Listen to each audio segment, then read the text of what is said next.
Dia telah memberikan segalanya untuk anak kecil itu. Perhatian, nyanyian, malam-malam penuh penghiburan. Namun Sari diusir begitu saja seolah-olah dia bersalah atas kejahatan yang tidak pernah dilakukannya. Tidak ada yang mendengarkannya, tidak ada yang membelanya, hingga di depan rumah besar itu, si kecil berlari ke arah ayahnya, menutup telinganya dengan tangan gemetar dan berbisik sebuah kebenaran yang begitu sederhana namun begitu kuat, hingga membuat dunia pria itu runtuh seketika. Sebuah ketidakadilan akan segera terungkap dan tidak ada yang akan sama lagi setelah bisikan itu. Dan sebelum melanjutkan, izinkan aku mendoakan kesehatan dan kedamaian untukmu. Katakan padaku, dari negara mana dan jam berapa kamu menonton kisah ini? Sore itu turun perlahan di atas Surabaya, mewarnai atap-atap kampung Ampel dengan cahaya keemasan, ketika Sari keluar dari bengkel dengan tas di pundak dan tekanan pahit di dadanya. 3 tahun merawat putri, mengantarnya ke sekolah, menyanyikannya di malam hari, menyiapkan segelas susu hangatnya, semuanya tiba-tiba tereduksi menjadi kalimat kering dari Bu Siti. Kamu mengambil anting-anting perak itu. Lebih baik pergi sebelum Budi pulang. Sari ingin menjelaskan, tetapi tatapan tajam wanita itu menutup setiap usahanya. Maka dengan ketidakpercayaan dan kesedihan, dia memutuskan pergi tanpa berpamitan kepada siapapun. Sementara dia berjalan menuju Jalan Kembang Jepun, kampung itu tetap menjalani rutinitasnya seperti biasa, aroma roti yang baru dipanggang, gemericik sungai, gema samar gitar di kejauhan. Tidak ada yang bisa menghiburnya. Setiap langkah seolah merenggut sepotong dari apa yang telah dibangunnya, kepercayaan putri, ketenangan sore-sore yang mereka habiskan bersama, perasaan memiliki tempat bernaung. Azan maghrib dari Masjid Ampel berkumandang mengingatkannya betapa sering dia melewati tempat itu bersama si kecil yang tertawa di antara burung-burung merpati. Kini jalan itu terasa lebih panjang dari sebelumnya. Dari kantornya di lantai atas, Budi sempat melihat sosok Sari yang menjauh, sesuatu dalam sikapnya, bahu yang tegang, langkah yang lambat, membuatnya gelisah. Dia sudah berminggu-minggu kelelahan, fokus pada pesanan dan pemasok, mempercayakan Bu Siti untuk menjaga rumah tetap teratur. Dia tidak pernah membayangkan keputusan itu bisa membuka luka yang begitu dalam. Mungkin aku berlebihan, gumamnya mencoba menyingkirkan bayangan itu.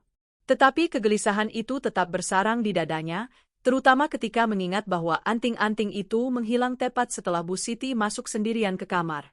Putri, memeluk bonekanya, menunggu Sari di kamarnya. Dia sudah menyiapkan gambar dan berlatih lagu perahu kecil untuk ditunjukkan padanya. Ketika melihat rumah tetap sunyi, dia turun ke halaman mencarinya di antara bayang-bayang. Sari selalu pulang, katanya pada dirinya sendiri, memeluk boneka itu erat-erat seolah bisa membuatnya muncul. Sari tiba di jembatan dan berhenti sejenak. Angin sungai menggerakkan rambutnya. Dia berpikir untuk kembali, mengetuk pintu, meminta mereka memeriksa lagi, tetapi rasa malu terlalu berat. Bagaimana membela diri dari sesuatu yang begitu absurd? Yang paling menyakitinya adalah tidak bisa berpamitan dengan anak itu, menjelaskan bahwa dia tidak meninggalkannya atas kemauan sendiri. Siapa yang akan mempercayainya sekarang? Dengan helaan napas panjang, dia melanjutkan berjalan. Di rumah, Bu Siti menyiapkan meja dengan ketenangan yang tegang, melirik gelisah ke arah pintu. Meskipun dia terus mengulangi bahwa dia telah melakukan hal yang benar, gemetar halus di tangannya mengkhianatinya.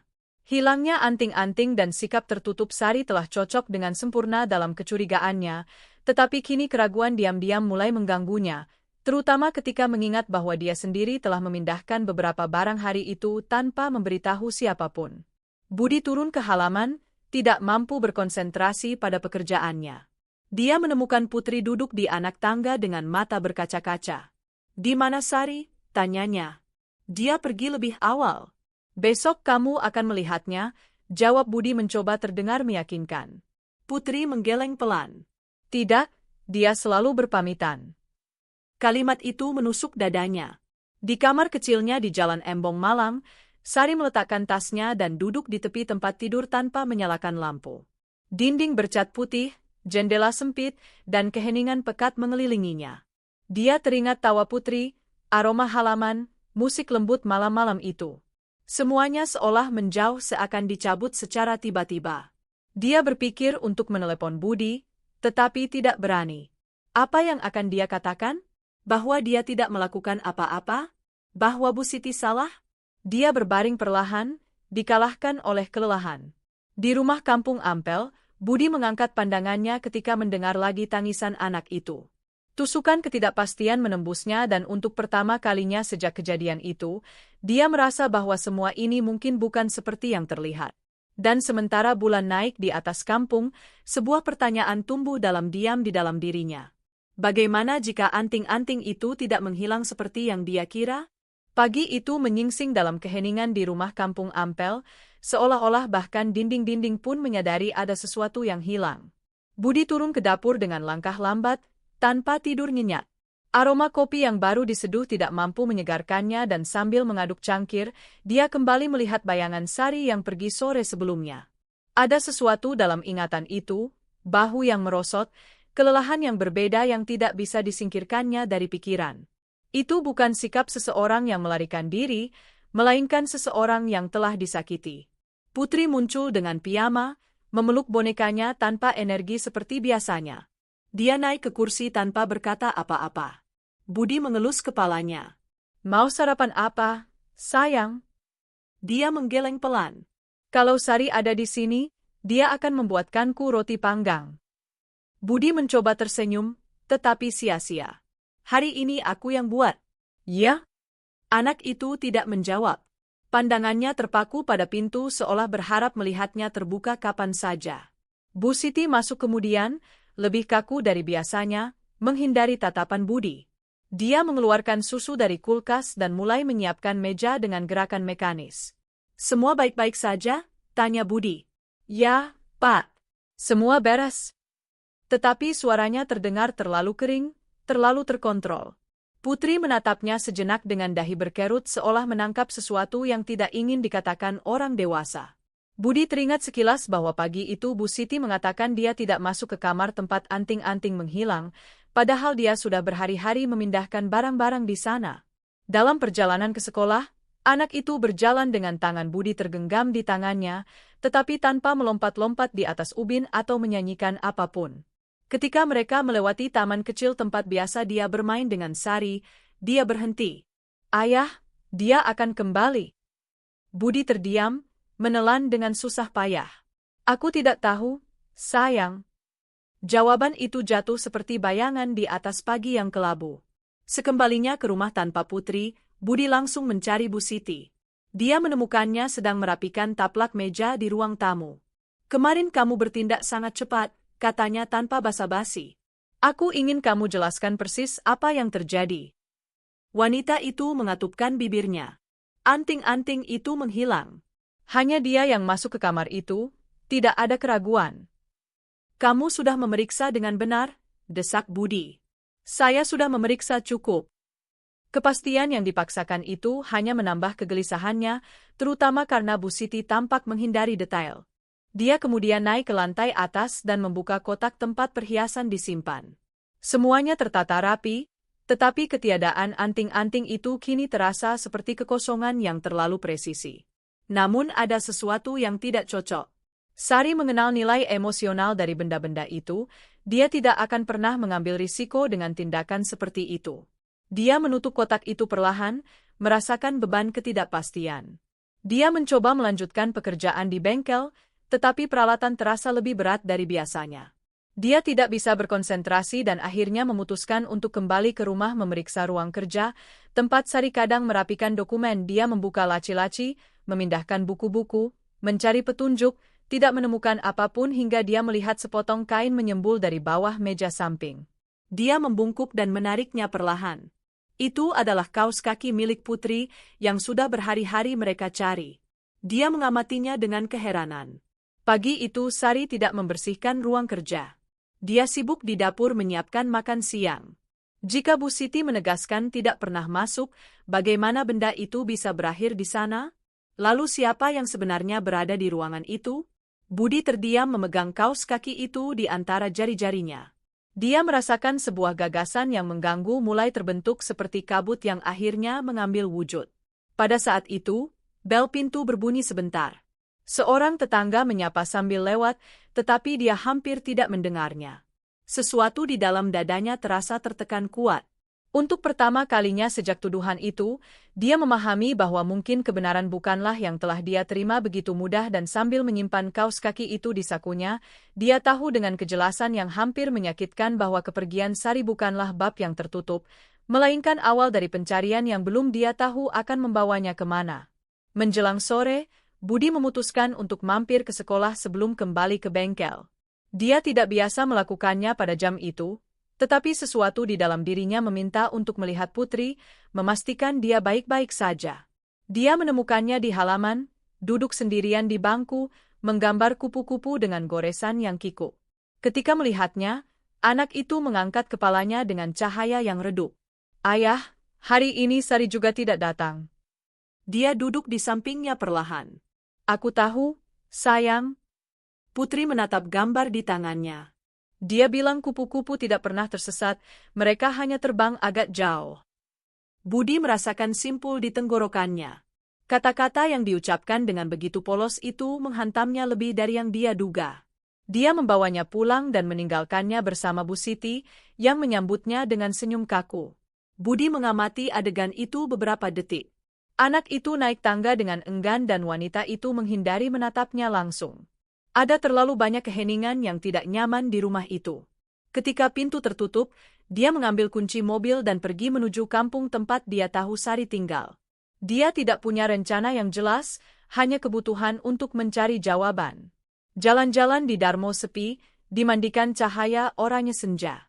Budi memarkir mobilnya dekat gedung tua tempat Sari menyewa kamar dan menaiki tangga sempit. Dia ragu sejenak sebelum mengetuk. Pintu terbuka perlahan dan muncul Bu Ratna, nenek baik hati dari lantai itu. "Selamat sore, Budi." "Mencari Sari?" Dia mengangguk. "Ya, saya perlu bicara dengannya." Wanita tua itu menggeleng dengan isyarat sedih. "Dia tidak ada. Dia pergi pagi-pagi untuk membantu temannya di pasar Kampung Ampel." "Kasihan," dia murung sejak kejadian itu. Komentar itu menyakiti Budi lebih dari yang mau dia akui. Dia berterima kasih kepada wanita itu dan kembali ke mobil. Alih-alih kembali ke bengkel, dia mengemudi ke pasar. Pada jam itu, kios-kios tutup dan aroma buah-buahan serta rempah-rempah memenuhi udara. Dia berjalan di antara lapak-lapak hingga mendengar suara yang familiar. "Budi, itu Dewi, penjual bunga." "Mencari Sari, ya?" Dia mengiyakan. "Aku melihatnya tadi pagi menurunkan beberapa kotak. Dia aneh, seperti ada sesuatu yang membuatnya hancur." Dewi merendahkan suaranya. "Akan kukatakan sesuatu padamu. Gadis itu tidak punya kejahatan sama sekali." Kata-katanya bergema dalam-dalam. Budi keluar ke udara terbuka dan berjalan ke arah sungai. Lampu-lampu jalan menyala satu persatu sementara langit berubah menjadi biru. Di depan jembatan merah, pantulan keemasan di atas air seolah menata pikirannya. Di sana, di antara gemericik sungai Kalimas, dia mengambil keputusan, dia harus menemukan kebenaran, meskipun menyakitkan. Dia pulang lebih larut dari biasanya. Saat masuk, dia mendengar Putri bersenandung di kamarnya. Bu Siti merapikan meja. "Saya mau memeriksa sesuatu di ruang kerja," kata Budi. Wanita itu mengangguk cepat, terlalu cepat. Dia naik ke lantai atas dan menyalakan lampu meja. Sejenak dia berdiri menatap ruangan itu, mengingat bagaimana Sari selalu meninggalkan semuanya rapi sempurna. Dia memeriksa laci demi laci mencari tanda siapa yang telah berada di sana hari sebelumnya. Tidak ada, hingga dia membuka lemari arsip bagian bawah. Di dalamnya ada amplop kusut dengan nama Putri yang ditulis oleh seorang anak. Itu tidak aneh, tetapi kemudian sebuah pikiran melintasi benaknya. Bagaimana jika seseorang memindahkannya untuk menyembunyikan sesuatu yang lain? Saat memeriksa sisi-sisi mebel, dia melihat jalur debu yang bergeser identik dengan yang dia lihat di kotak perhiasan pagi itu. Dia menarik lemari arsip dan menggesernya sedikit. Di celah yang nyaris tidak terlihat, dia menemukan sebuah kotak kayu kecil yang bukan milik ruang kerja itu. Dia membukanya dengan hati-hati. Di dalamnya bukan anting-anting, melainkan gantungan kunci perak dengan nama Wati, sama dengan yang pernah Sari sebutkan sebagai kenang-kenangan dari ibunya. Budi merasakan merinding. Kotak itu tidak mungkin diletakkan di sana oleh Sari.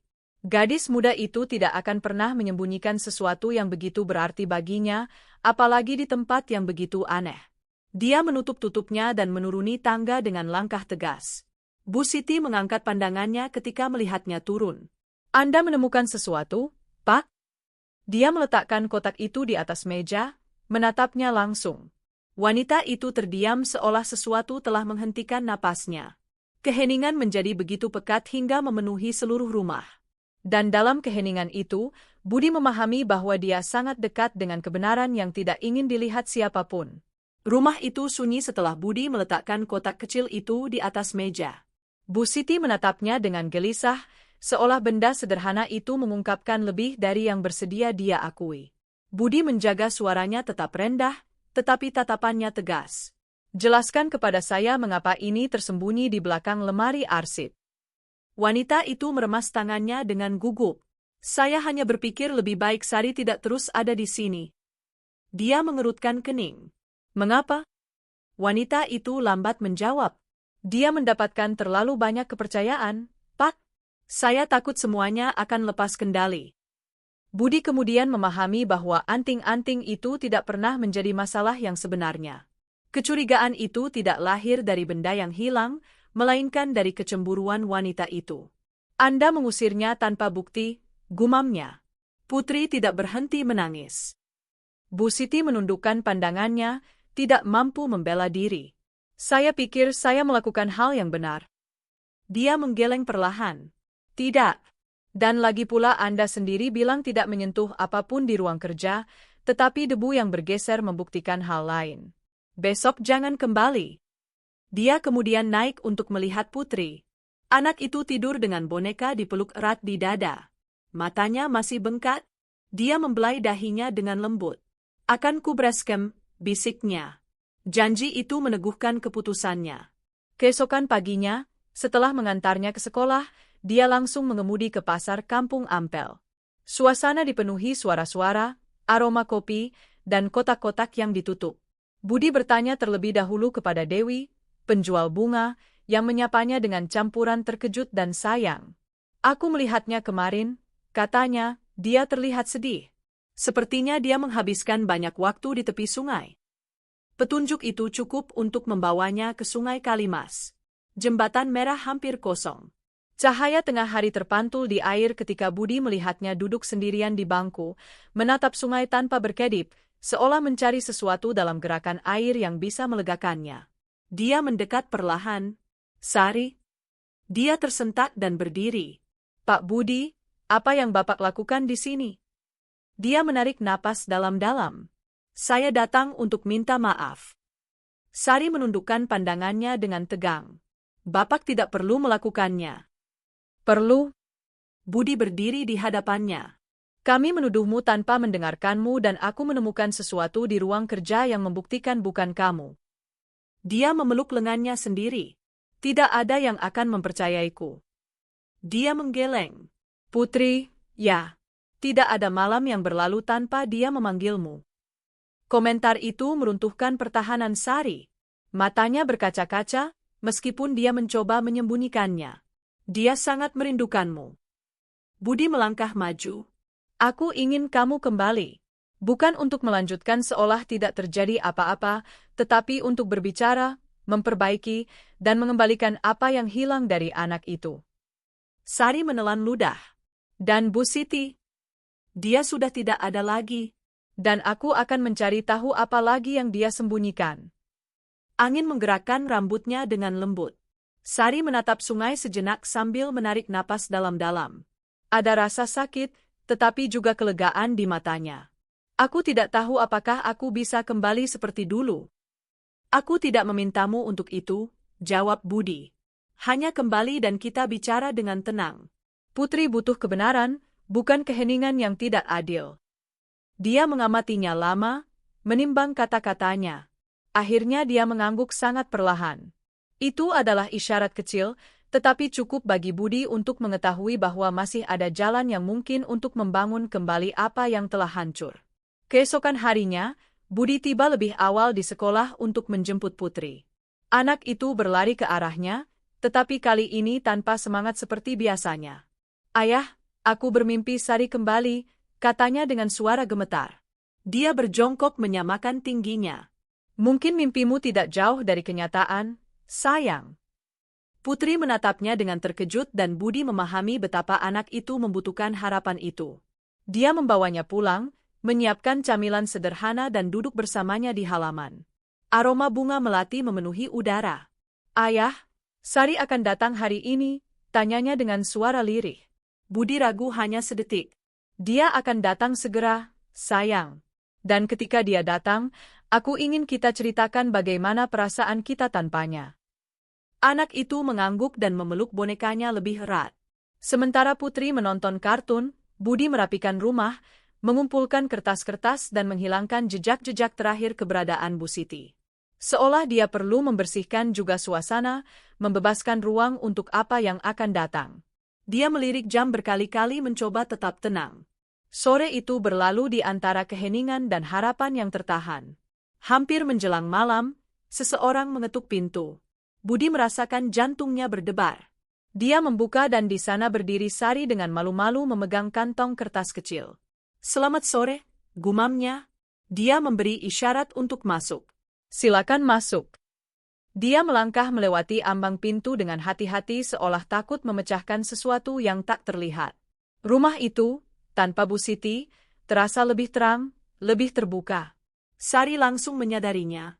Putri menuruni tangga begitu mendengar suaranya. Melihat Sari, dia berhenti mendadak seolah meragukan kenyataan. Lalu dia berlari ke arahnya dan memeluknya erat. "Sari, aku pikir kamu pergi jauh sekali." Gadis muda itu membelai rambutnya. "Aku tidak akan pernah pergi tanpa berpamitan, sayang." Budi mengamati adegan itu dengan simpul di tenggorokannya. Mereka bertiga duduk di ruang tamu. Sari membuka kantong itu dan mengeluarkan sesuatu yang dibungkus sapu tangan, sebuah gelang anyaman kecil yang dibuat Putri berbulan-bulan lalu. "Aku menyimpannya karena ini mengingatkanku bahwa aku punya tempat di sini." Anak itu tersenyum. "Itu milikmu, Sari. Aku tidak kehilangannya. Aku meninggalkannya untukmu." Budi memanfaatkan keheningan untuk menjelaskan apa yang masih menggantung. "Aku sudah bicara dengan Bu Siti. Dia menyembunyikan hal-hal dariku. Dia menciptakan cerita yang tidak benar. Aku minta maaf karena tidak melihatnya lebih awal." Sari menarik napas dalam-dalam. "Bapak tidak perlu melakukannya hanya untukku." "Aku tidak melakukannya hanya untukmu," jawab Budi. "Aku melakukannya karena rumah ini tidak bisa berfungsi tanpa kebenaran. Dan aku menemukan lebih banyak tanda bahwa seseorang memindahkan barang-barang yang tidak akan pernah kamu sentuh." Percakapan menjadi lebih lembut, lebih intim. Sari menceritakan bagaimana dia menghabiskan malam-malam terakhir bekerja untuk mengalihkan perhatian. Budi berbicara tentang kaos kaki yang ditemukan, kotak di belakang lemari arsip, dan semua yang telah dia temukan. Dia mendengarkan dalam diam, terkejut dengan dedikasi Budi dalam mencari tahu apa yang terjadi. Pada suatu saat, ada ketukan di pintu. Budi mengerutkan kening, tidak mengharapkan tamu. Ketika membuka, dia menemukan seorang pria tua dengan penampilan elegan tetapi wajah lelah. "Budi?" tanyanya. "Saya Pak Harto, ayah Sari." Budi mempersilakannya masuk dengan sopan. Sari melihatnya dan langsung berdiri. "Ayah, apa yang ayah lakukan di sini?" Pak Harto menarik napas dalam-dalam. "Aku datang karena aku mendengar apa yang terjadi. Dan aku sudah lelah selalu terlambat. Aku telah melakukan kesalahan, Nak, dan aku ingin memperbaiki sesuatu selagi masih bisa." Budi kemudian memahami bahwa isyarat itu bukan kebetulan, melainkan retakan yang akhirnya terbuka setelah bertahun-tahun. Putri mengamati adegan itu dari sofa tanpa sepenuhnya mengerti, tetapi menangkap bahwa sesuatu yang penting sedang terjadi. Pak Harto mendekati putrinya. "Aku tidak tahu bagaimana menjagamu ketika kamu membutuhkannya. Dan sekarang aku tahu kamu juga telah menderita karena hal-hal yang tidak kamu layak terima. Aku ingin mengubah itu." Dia menatapnya dengan mata berkaca-kaca, tidak mampu berbicara selama beberapa detik. Budi tetap di pinggir, membiarkan momen itu menjadi milik mereka. Ketegangan perlahan mencair. Pak Harto menyapa Putri dengan senyum hangat lalu berbalik ke Budi. "Terima kasih telah mendukung putriku." Dia menggeleng lembut. "Dia layak mendapatkan segalanya." Ketika malam tiba, Sari dan Pak Harto pergi bersama, berjanji untuk kembali keesokan harinya. Putri menatap ayahnya. Ayah, sekarang Sari lebih baik. Budi memeluknya. Ya, sayang, hari ini kita mulai memperbaiki dengan sungguh-sungguh. Dan saat menutup pintu, dia tahu bahwa langkah terakhir menuju rekonsiliasi semakin dekat. Hari berikutnya menyingsing dengan matahari hangat yang menerangi halaman-halaman kampung Ampel. Budi telah menyiapkan sarapan lebih awal, mencoba menjaga rutinitas agar Putri merasa tenang. Anak itu, lebih bersemangat dari hari-hari sebelumnya, duduk di depan meja dengan harapan yang jelas. Hari ini Sari datang lagi, tanyanya dengan mata terbuka lebar. Budi tersenyum. Ya, sayang, kita sepakat bertemu setelah makan siang. Pagi itu berlalu dengan tenang. Putri menggambar kupu-kupu dan pohon jeruk sementara Budi merapikan bengkel. Setiap beberapa menit dia melirik jam, seolah ada sesuatu di dalam dirinya yang menghitung waktu menunggu momen yang tepat. Ini bukan hanya soal memperbaiki ketidakadilan. Ada juga keinginan yang sederhana, memulihkan kedamaian yang hilang. Sore itu, Sari tiba ditemani ayahnya. Kali ini sikapnya berbeda, lebih tenang, tidak lagi dipenuhi ketegangan yang menemaninya hari-hari sebelumnya. Pak Harto menyapa Budi dengan kesopanan yang tulus.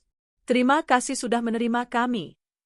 Putri berlari ke arah Sari dan memegang tangannya, membimbingnya ke ruang tamu seolah takut kehilangannya lagi. Aku akan menunjukkan gambar-gambar baruku, umumnya dengan bangga. Sari tertawa lembut. Aku ingin melihat semuanya. Sementara keduanya asyik, Pak Harto dan Budi berbincang di halaman. Aroma pohon jeruk mengapung di udara. Putriku sudah lama sendirian, kata Pak Harto. Aku bertanggung jawab atas sebagian rasa sakitnya. Budi mendengarkan dengan penuh perhatian. Dia sedang berusaha sembuh dan rumah ini baik untuknya. Pak Harto mengangguk sambil menatap Sari melalui jendela dengan campuran nostalgia dan rasa syukur. Aku bukan pria yang pandai bicara, tetapi terima kasih telah memberinya tempat. Setelah kopi, Pak Harto pamit untuk membiarkan Sari dan Putri menghabiskan lebih banyak waktu bersama. Ketika pintu tertutup, rumah itu dipenuhi ketenangan yang menyenangkan. Putri menunjukkan setiap gambar kepada Sari lalu memintanya menyanyikan lagu Perahu Kecil. Gadis muda itu melakukannya dengan suara lembut yang memenuhi ruangan dengan kehangatan yang familiar. Budi mengamati mereka dari lorong, merasakan bagaimana momen itu akhirnya menutup luka hari-hari terakhir. Menjelang sore, ketiganya keluar berjalan-jalan di tepi sungai. Matahari turun perlahan, mewarnai sungai Kalimas dengan pantulan keemasan. Putri berlari di depan mereka, memetik bunga-bunga kecil dan mengarang cerita. Ayah, lihat, ini untuk Sari, umumnya sesekali. Budi dan Sari berjalan dengan kecepatan mereka sendiri, membiarkan anak itu maju beberapa langkah. Terima kasih sudah membiarkanku kembali, kata Sari dengan suara pelan. Tempat ini lebih terasa seperti rumah daripada yang aku akui sendiri. Dia menatapnya dengan tulus. Di sini selalu ada tempat untukmu. Mereka berhenti di dekat jembatan merah, tempat semuanya mulai terselesaikan. Angin menggerakkan rambut Sari dengan lembut. Budi menarik napas dalam-dalam, mengeluarkan dari sakunya kotak kayu kecil yang kini kosong. Aku membersihkannya tadi pagi. Bagiku ini melambangkan meninggalkan apa yang menyakitkan. Sari mengambilnya dengan hati-hati. Aku senang Bapak tidak membuangnya. Ini pengingat bahwa segala sesuatu bisa kembali pada tempatnya meskipun butuh waktu.